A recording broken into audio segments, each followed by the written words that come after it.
Хувьцаа авсан чинь алдагдaltaй явж байгаа үед яах вэ? Жишээлбэл нэг ийм тохиолдол байна.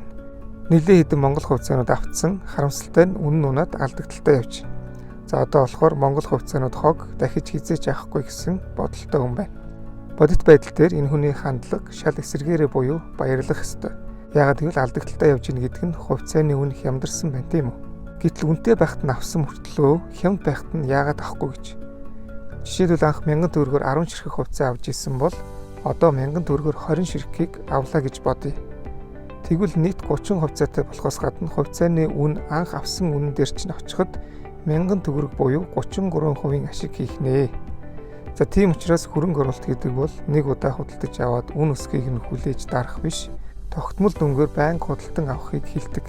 Тэгэх юм бол хувьцааны үн унсан үед таны хөрөнгө улам ихснэ. За тэр тохиолдолд та яах нь вэ? Баяртай байх хэрэгтэй байх нэ.